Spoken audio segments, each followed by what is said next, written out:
Welcome back to another SCP reading, dear researchers. Today we're going to be reading SCP-463, A Spoon That Bends People. Now without further ado, item number SCP-463, Object Class, Safe, Special Containment Procedures. SCP-463 is to be maintained in a small glass display case within its containment cell at site. If SCP-463 must be transported from its current location, it should be transported in its display case or some other container. At no time should Foundation researchers come into direct physical contact with SCP-463. Following the incident of personnel are strongly discouraged from bringing food of any sort into SCP-463's cell. Description: SCP-463 is a small silver spoon approximately 17.5 centimeters in length with a mass of approximately 153 grams. Unless handled by a human, SCP-463 displays no abnormal behavior. Neutron imaging, MRI, and the imaging system have revealed no detail to the inner structure. All analysis of SCP-463 is consequently limited to its directly observable effects. Any individuals who pick up SCP-463 have their spines bent backwards at a 90-degree angle just below the T6 thoracic vertebra.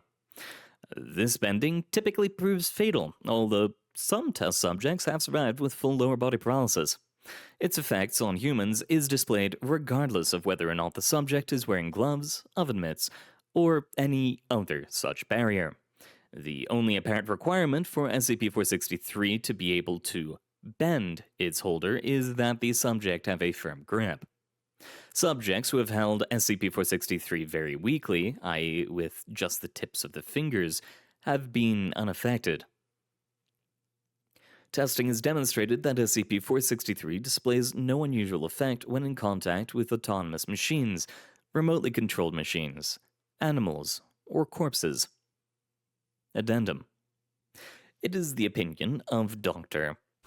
that SCP-463 does not actually physically bend the user, but has somehow been embedded with a psychic trigger which causes the user's back muscles to violently contract. This would explain the absence of SCP-463's effect when handled by non-humans. Memo: see testing logs SCP-463 and Doctor. Testing log SCP-463 301-25. Subject D4221 is placed in proximity of SCP-463's unlocked container. Subject D4221's back muscles were surgically removed from his body during surgery for spinal stenosis. 301-53. Subject D4221 is instructed to pick up SCP-463. 301-58. Subject experiences bending of the upper spine. 302-06. Subject goes into neurological shock. 302-48. Subject declared clinically dead, body removed from testing site. Testing log SCP-463 415-39. Subject D4279's wheelchair is placed in proximity to SCP-463's unlocked container. Subject D4279 has already had a complete fracture of the C5 vertebra and has no neuromuscular connection to any muscles below the neck. 415-51. Researcher using tongs places SCP-463 in D4279's hand. 415-53. Subject experiences non-fatal bending of the upper spine. Minor injuries are sustained as a result of falling from wheelchair. 415-58. Subject removed from testing site. Testing log SCP-463 445-43. Subject D5119 is placed in proximity to SCP-463's unlocked container. Subject D5119 has been paralyzed below the waist by prior interaction with SCP-463. 4:45:48, subject becomes highly agitated and attempts to remove herself from the testing chamber. 4:45:59, an armed guard is called into the testing chamber to ensure compliance of D5119.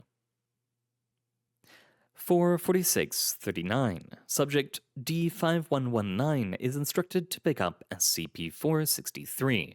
Subject does not comply. 4:46:45, subject D5119 is instructed to pick up SCP-463. Subject does not comply. 4:46:56, subject D5119 is instructed by the armed guard to pick up SCP-463.